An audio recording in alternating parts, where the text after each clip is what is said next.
Una bendición ver a mis hermanos. Tengo algo para compartir, una reflexión basada en un estudio bíblico que hice tiempo atrás. Se llamaba La Parábola de los Constructores, basada en la parábola que está al final del Sermón del Monte de Jesucristo. Y a esta reflexión le puse y el título de la reflexión es una pregunta, es ¿qué clase de constructores somos? Ahora no hace referencia al constructor de profesión que edifica casas, edificios, puentes, carreteras. Constructores espirituales, me refiero a constructores espirituales.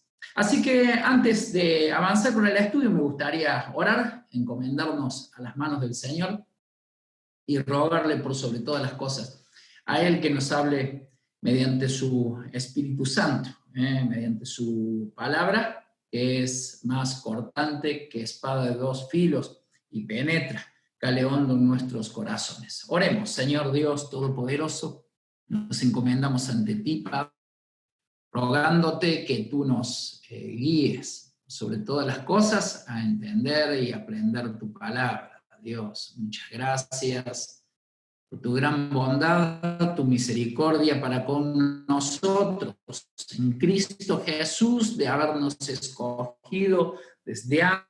Nada habíamos hecho nosotros, no lo merecíamos, no éramos menos que nada, no existíamos aún. Ahora tú te pusiste, Señor, te agradó a ti, Señor, el habernos llamado, Señor. Gracias, Padre, porque sabemos que no hay mérito en nosotros, Señor. Como dice tu palabra, Señor, respecto de Jacob y Esaú, no habían obrado ni bien ni mal, Señor, pero tú escogiste, Señor. Gracias, Padre, por tu bondad, tu misericordia, por cada hermano amado, Señor, aquí presente, Señor, por este medio, Padre. Nos encomendamos a ti, rogando que tu Espíritu Santo nos guíe. En el nombre de Jesús. Amén, Señor. Amén. Bueno, quiero compartir la pantalla para hacer una pregunta en base a esta figura que ven acá. Supongan que nos sorprende en algún momento una de estas tormentas eléctricas que vemos aquí a la izquierda, esta que tenemos acá, o este tornado que vemos aquí. ¿Qué haríamos si nos sorprende? Supónganse un tornado en el medio del campo. Si nos sorprende una tormenta eléctrica como esa a la intemperie, ¿qué se les ocurre? ¿Qué haríamos ante esa situación si nos damos con una de esas tormentas? ¿Qué hace uno naturalmente? No sé ustedes, pero si a mí me pasa, al menos correría a alguna especie de refugio. De hecho, que los son sacudidos por tormentas tropicales, como esa que habíamos visto recién, como esa especie de tornado, lo que hacen es refugios en donde también se preparan ciertas provisiones para guardarse de esas tormentas. Ahora, lo cierto es que algo similar sucede en nuestras vidas espirituales. Las tormentas de la vida, los tornados esos que suelen venir en la vida, nos hacen correr hacia aquellos lugares que uno considera son seguros. Ponen de manifiesto lo que nosotros consideramos seguro. Ante una tormenta podríamos recurrir al dinero porque uno lo considera seguro, cree que con dinero va a solucionar todo. Ante una tormenta uno podría recurrir a nuestras propias fuerzas, creyendo que tenemos la capacidad de solucionar el problema. Ante una tormenta uno podría recurrir a alguna persona pensando que esa persona tiene la solución al problema, y entiéndase que en este contexto estoy haciendo una analogía, una metáfora, diciendo que las tormentas son todo tipo de pruebas, De modo que las pruebas ponen de manifiesto aquello que hay en nosotros. Y la prueba, miren, la prueba no siempre es sufrimiento, la prueba no siempre es pérdida. Por ejemplo, Proverbios 27-21 nos dice lo siguiente, nos dice, el crisol prueba la plata y la hornaza el oro, y al hombre la boca del que lo alaba. O sea que alguien alabe a una persona es una especie de prueba, ¿eh? Se está poniendo a prueba el orgullo de la persona, y el hombre principalmente tiene que lidiar con el orgullo. Una oportunidad podría llegar a ser una prueba. Tenemos, por ejemplo, el caso de Abraham. No sé si recuerdan allí el texto, no lo vamos a leer, simplemente lo menciono, después en todo caso búsquenlo. El hecho de Génesis, capítulo 14, versículos 17 al 24, cuando Abraham venía de haber derrotado a estos 4 reyes liderados por Kedorlaomer, y se le aparece el rey de Sodoma y le dice, quédate con todo el botín de la guerra. Tenía una tremenda oportunidad Abraham de enriquecerse. El Señor lo puso a prueba, no con sufrimiento, sino con la oportunidad de hacerse rico con bienes ajenos. Y Abraham pasó esa prueba exitosamente diciendo, yo no voy a tomar eso porque no quiero que vos digas que yo me enriquecí gracias a vos. O sea, Abraham fue puesto a prueba con una oportunidad. Los cristianos, por ejemplo, somos puestos a prueba muchas veces a la hora de tomar decisiones. Santiago, respecto de las pruebas, nos dice lo siguiente en el capítulo 1, versículo 12. Dice, bienaventurado el varón que soporta la tentación. Y la palabra griega allí que se traduce por tentación es una palabra que hace referencia a cuando alguien está experimentando o poniendo a prueba algo, por ejemplo, un metal o algún material. Es como que Santiago está diciendo, bienaventurado el varón que está siendo puesto a prueba, se está experimentando en él. Y termina de decir, allí en Santiago 1:12, porque cuando haya resistido la prueba, ¿qué quiere decir esto? Porque cuando haya pasado exitosamente la prueba, eso es lo que está queriendo decir Santiago, cuando haya sido acepto, recibirá la corona de vida que Dios ha prometido a los que le aman. De modo que esa prueba de la que habla Santiago es una especie de control de calidad del cristiano. Y dice, bienaventurado el cristiano al que se lo somete a este control de calidad, para ver si pasa o no pasa. Yo no sé cuántos, sé que varios trabajan en la industria y seguramente cuando yo le digo control de calidad están familiarizados con el hecho de que si se fabrica un lote de partes, viene el asegurador o el inspector de calidad, le hace una prueba y dice, ajá, esto pasó la prueba exitosamente porque era el material con el que estaba diseñado, las dimensiones, entonces es apto para ser utilizado y cumplir la función que tiene que cumplir. Bueno, con el cristiano sucede algo similar. Y dice Santiago, bienaventurado el varón que se lo está sometiendo a ese control de calidad, porque cuando haya pasado, entonces va a recibir la corona, esta que el Señor ha prometido, la corona de vida que Dios prometió a los que le aman. De hecho, que las pruebas siempre hacen bien a los verdaderos creyentes. Por un lado, hacen bien a los verdaderos creyentes y por otro lado, las pruebas ponen de manifiesto los falsos creyentes. Entonces, es una especie, justamente como dije, de control al que Dios somete a las personas para ver si son aptos. Ahora quiero ir al texto central de esto y simplemente para que, si quieren buscarlo en la Biblia, búsquenlo, si no yo les comparto la pantalla para que vean allí el texto al que me refiero. Y en este mensaje, en esta reflexión, cuando yo digo qué clase de constructores somos, fíjense, aquí estoy haciendo referencia al hecho de que la vida de un cristiano es una casa que se construye sobre el cimiento de la obediencia. O sea, eso es la vida de un cristiano. De mí nadie habla. Vamos ¿Ah?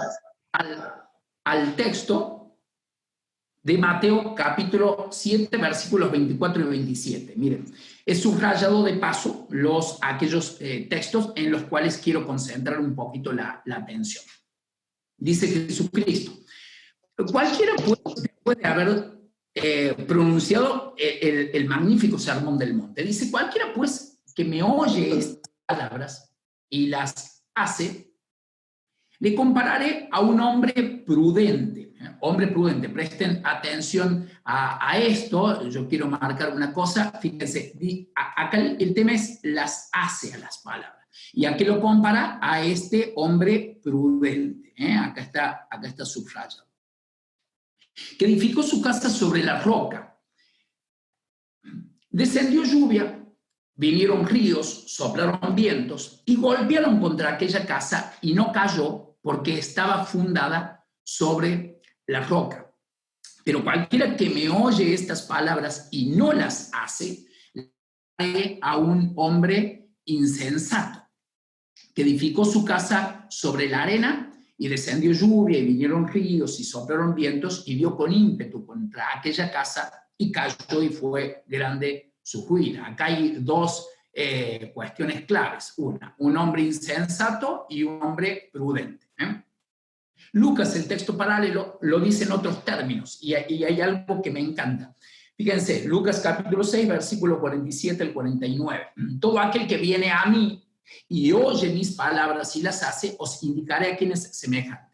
Semejante es al hombre que al edificar una casa cavó y ahondó, miren qué interesante ese término, y puso el fundamento sobre la roca. Y cuando vino una inundación, el río dio con ímpetu contra aquella casa, pero no la pudo mover. La subrayo porque es tremendo eso, no poder mover esa casa cuando el río vino con ímpetu contra ella.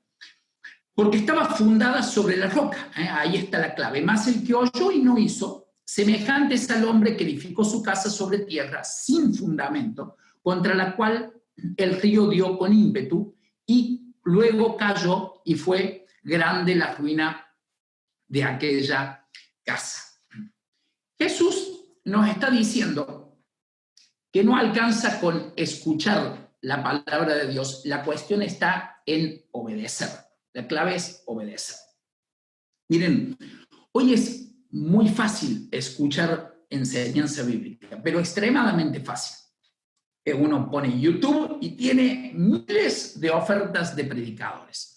Tenemos canales cristianos, tenemos radio, tenemos la verdad que de todo, por mensajes se va pasando, nos vamos compartiendo predicaciones, sermones, tenemos predicadores de moda que son furor en un momento. Bueno, nadie va a poder decir que no escucho, pero la clave está en obedecer la palabra de Dios. Ahí estaba la cuestión. Eso es lo que Jesús quería hacer. Ahora, pensemos en cada uno de nosotros, cada uno piense. Todos recibimos palabra. Ahora, la pregunta es, ¿somos simplemente oidores o somos también hacedores de la palabra?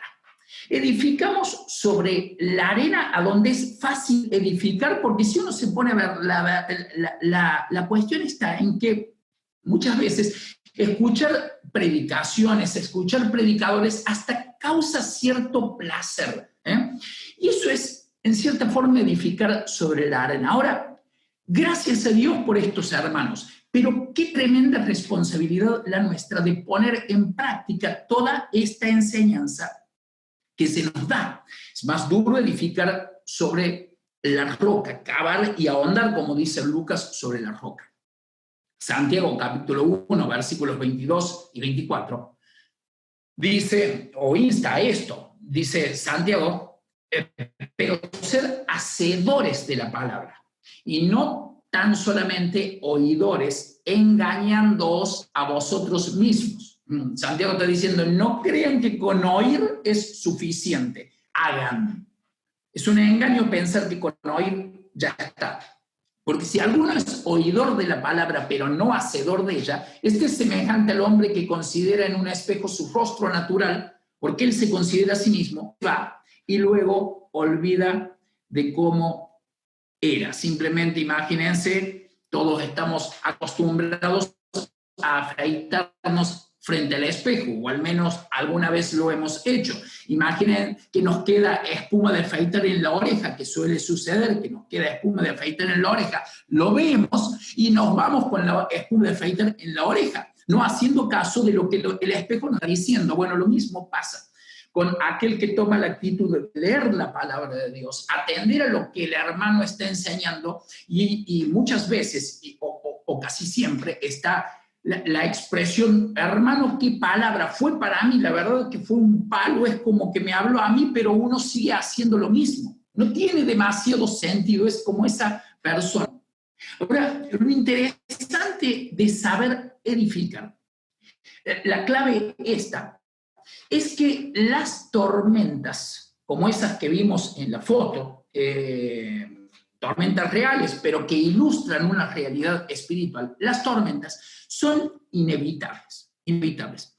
Todos en algún momento las enfrentaremos. Jesucristo, cuando está enseñando, si vuelvo al texto de Lucas capítulo 6, no es, Jesucristo cuando dice que ahí todo aquel que viene a mí y oye mis palabras y las hace, os indicaré a quién es semejante. Semejante es al hombre que al edificar una casa, cavó, ahondó y puso el fundamento sobre la roca. Y dice, y cuando vino una inundación, el río dio con ímpetu contra aquella casa. El tema es que Cristo nos está dando a entender que la inundación viene, la tormenta viene, es inevitable. ¿Qué es lo que hace esa tormenta? Es poner de manifiesto la calidad de la construcción. Por eso el título de esta reflexión es ¿qué clase de constructores somos? ¿Cómo estamos edificando? ¿Sobre qué estamos edificando? Ahora, los dos hombres de los que habla Jesús en Mateo capítulo 7, versículos 24 y 27, el prudente y el insensato, ambos escucharon las mismas palabras. Los dos hombres fueron a la misma iglesia, vivieron en el mismo pueblo, hasta tuvieron la misma apariencia externa, porque en términos de apariencia externa, ambos hombres tenían buena reputación, podríamos decir, familias ejemplares, hijos perfectos, pero ¿cuándo se manifiesta realmente qué clase de construcción o qué calidad de construcción ha tenido? Cuando viene la tormenta. Supónganse que ¿qué es lo único que no se ve de una casa? ¿Qué es lo que no se ve de una casa? Si uno empieza a darle vuelta, ¿qué es lo que no vemos de la casa? ¿Alguien por chat puede poner, acaso, qué es lo que no vemos de una casa? ¿Se anima alguno meter por chat, proponer? ¿Qué no se ve de la casa? ¿Qué es lo que está escondido? Los cimientos, los cimientos. Supongo que es Lucas, no la veo a Ana Lu. Exactamente, Lucas. Aunque tengo más, Germi, cimientos. Javier, los cimientos, exactamente, los cimientos no los vemos. Pero ¿cuándo se pone de manifiesto qué clase de cimientos hemos puesto? Cuando viene la tormenta. Cuando viene la inundación, allí se nota. Por fuera, ambas casas, con buenos cimientos o con malos cimientos, son lo mismo. La apariencia externa es la misma. La cuestión está en cuándo venga la tormenta. Y de hecho que la tormenta, en algún momento, viene. Las tormentas prueban a los hombres, prueban a las mujeres, prueban a los matrimonios, prueban a los hijos. Las tormentas ponen a prueba de la calidad de la construcción. Y la calidad de construcción solamente se hace en la obediencia. ¿A cuánto obedecimos? No a cuánto escuchamos de la palabra de Dios. Yo me acuerdo, recién vino a mi mente, no está dentro del bosquejo que había preparado, pero vino a mi mente cuando hace un tiempo se habían puesto de moda unos retiros de discipulado que era una especie de discipulado acelerado de 3 días, en el cual eran unos retiros de 3 días donde se metía en la gente un gran contenido de enseñanza. Era de golpe, iba todo. Y bueno, se lo atascaba con eso, porque había una teoría de que si a la persona se lo demoraba en enseñar, le venía el diablo, le metía otra cosa. Bueno, miren, si alguien va a ser salvo por el poder del Espíritu Santo, por la obra salvadora de Cristo, y esa persona por la voluntad de Dios y en obediencia a la palabra de Dios atiende al mensaje del Evangelio, se arrepiente de sus pecados y cree, es parte de la iglesia, según lo que la Biblia dice, y ni las puertas del Hades se los retiraba y se los aislaba. Sí, eso es lo que sucedía. Era como una especie de aislamiento. Bueno, se le metía todo eso en la cabeza. Ahora, la cuestión está en que, miren, un discipulado que sea, che, esta semana vamos a hacer lo siguiente, a ver, vení, a ver, ¿qué es qué hacemos en el discipulado? Mira, fíjate lo que dice la carta a los tesalonicenses, orad sin cesar. Bueno, te doy esa tarea para la semana. Ora cuando te acuestes, cuando te levantes, en la mesa, cuando andes, pedirle al Señor, porque eso es orar sin cesar, esa actitud de oración, de buscar siempre a Dios. La semana que viene, llega de nuevo, bueno, ¿y qué hay de discipulado para esta semana? Mira, acá en la primera carta a los tesalonicenses nos dice, estad siempre gozosos. De modo que tenés esa tarea para esta semana, estar siempre gozoso, obedecer ese texto tan simple.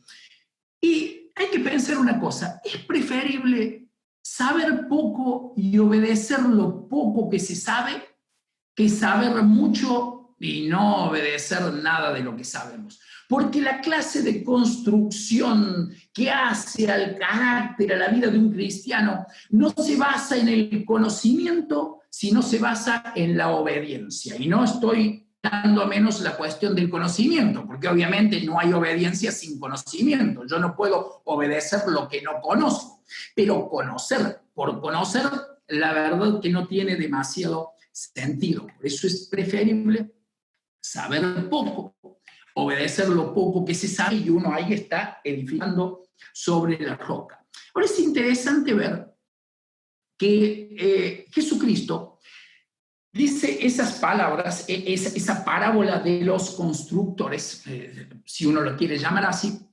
después de haber dicho algo interesante. Allí, unos versículos antes, en Mateo capítulo 7, versículos 15 al 20, dice, guardaos de los falsos profetas, que vienen a vosotros con vestidos de ovejas, pero por dentro son lobos rapaces. Estaba hablando de los fariseos, hombres que sabían un montón, pero el problema es que no practicaban lo que sabían. Dice Jesús allí, por sus frutos los conoceréis. ¿Acaso se recogen uvas de los espinos o higos de los abrojos?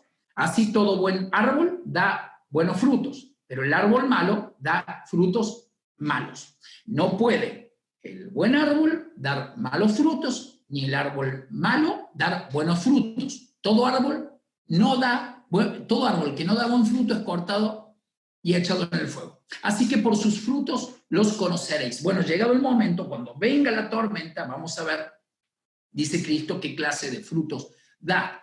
Y dice algo interesante en los versículos que siguen.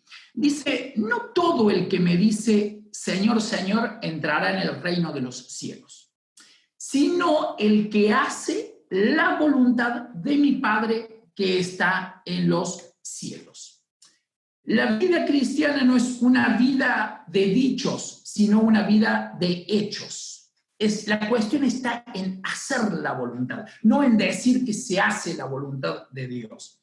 Bueno, el apóstol Juan, en su primera carta, está lleno de este tipo de enseñanzas. Un montón de veces Juan dice, el que dice que ama a su hermano, el que dice que ama a Dios pero aborrece a su hermano, es del diablo. O sea, puede decir que ama a Dios todo lo que quiere, pero si en la práctica aborrece al hermano, el que dice que ama a Dios pero anda en tinieblas, anda en pecado, es mentiroso, es del diablo, puede decir lo que quiera, pero la cuestión está en hacer, no en decir. Bueno, Jesucristo está yendo a este tema.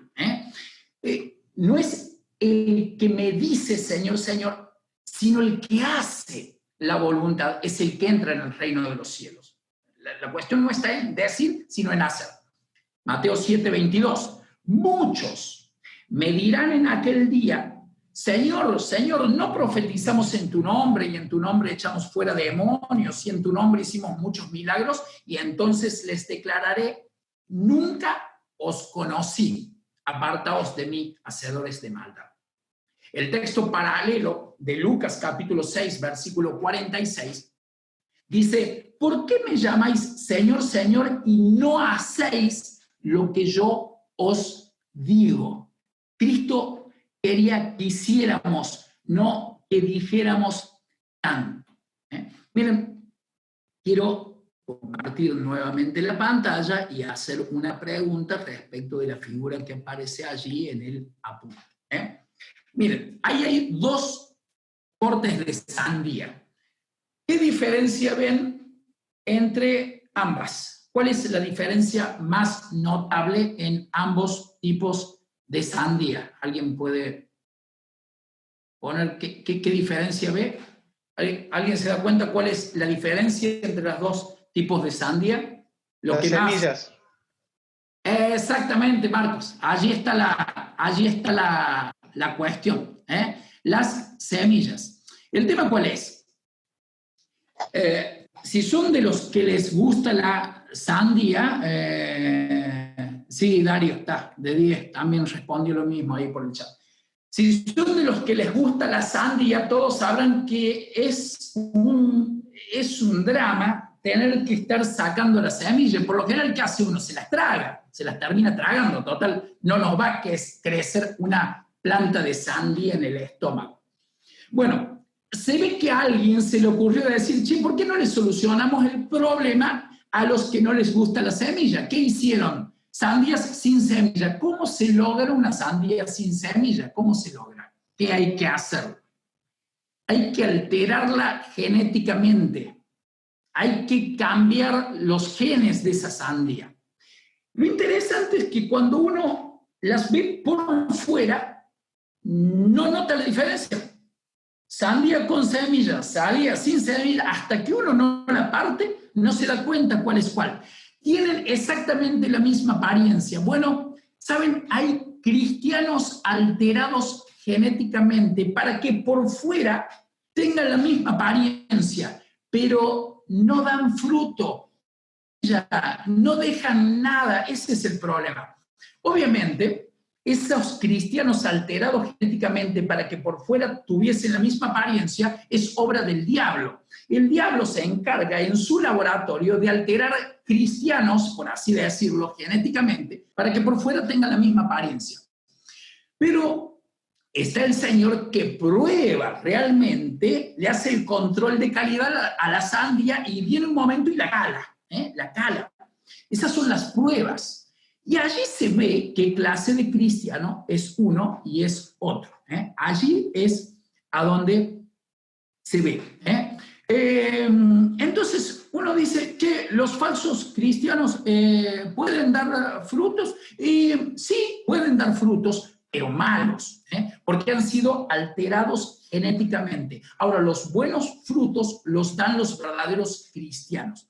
Ahora es interesante que Cristo, cuando dice de aquellos que hacen alarde de que algún día, en el día del juicio, vendrán diciéndole, Señor, Señor, yo eché fuera demonios, sané enfermos, que esto, que el otro. ¿En qué se basan ellos para querer ser aprobados delante de Cristo? ¿En qué se basan? Se basan en sus méritos, en sus obras. Es como que le presentan un currículum de lo que hicieron. Pero el único mérito está en a quién acudimos para que en el día del juicio o en el día de la prueba, quizá antes, podamos ser hallados aptos. Allí está la cuestión. Es que la persona prudente y sabia escucha y hace lo que Jesús dice. Porque él se basa en los méritos de Cristo. Mientras que la persona insensata y necia escucha lo que dice, pero no obedece. Esto vendría a ser una especie de lo que es el religioso, el que asiste a la iglesia porque hay que ir, porque se siente bien, por obligación. Esa es la persona. O sea, hay cristianos sinceros y religiosos. Tenemos una cosa, los mandamientos o el cumplimiento de los mandamientos no son en sí un requisito para evidencia o consecuencia de la salvación. Porque los mandamientos son factibles de ser cumplidos en el poder del Espíritu Santo. Cristo, cuando nosotros nos arrepentimos de nuestros pecados y creemos en el bien en nuestras vidas, nos infunde el poder del Espíritu Santo y nos da, como le dijo a aquellos discípulos antes de ascender, dice, me seréis testigos en Jerusalén, en Samaria, en Judea, en Samaria y hasta lo último de la tierra. La cuestión de ser testigos de Cristo, entiendo yo, es mi opinión, no está tanto en el decir lo que vieron de Cristo, si bien muchos atestiguaron eso, Juan dice, nuestro propio ojo, lo que tocamos con nuestras propias manos, sino el testigo está en vivir la vida de Cristo en nosotros. Un cristiano del Evangelio predica en el poder del Espíritu Santo porque demuestra con su vida que lo que él predica es factible de ser vivido. ¿Cuántas veces ha pasado que le predicamos el Evangelio a alguien y les dijimos, mira, Cristo te ama, tienes que arrepentirte de tus pecados, cree que Cristo murió por tus pecados, si vos te convertís, sí, pero el Señor me recibirá, yo hice tantas cosas malas, mira, no estoy preparado para ir a la iglesia, y se esconden tras ese manto de piedad, diciendo que están muy sucios como para ir a la iglesia. Y en realidad la cuestión está en que si no empezamos por la base, creyendo en Cristo y aferrándonos a Él, no podemos cumplir los mandamientos. Ahora, todo cristiano sincero sabe que la verdadera vida cristiana se vive en obediencia a la palabra, no en decir que somos cristianos, sino en actuar como cristianos, en ser como Cristo. La cuestión está en que la vida cristiana es una vida de hechos, no de dichos. Ahora, la pregunta que hago es, ¿estamos construyendo nuestras vidas sobre la roca de la palabra de Dios? No basados, o sea, nuestra vida cristiana es una vida de obediencia a la palabra o simplemente de escuchar la palabra. ¿Somos meros oyentes o somos hacedores de la palabra? Cuando tenemos los cimientos correctos, no tenemos por qué temer a las tormentas. Sabemos que van a venir, van a caer lluvias, van a venir ríos, vientos van a golpear contra la casa, pero no va a caer, porque uno está afirmado sobre la obediencia a la palabra de Dios. Cabemos profundo, construyamos sobre los cimientos de la palabra de Dios y estemos tranquilos de que cuando venga la tormenta nos tomamos de nuestro amado Padre, quien nos va a llevar a un lugar seguro.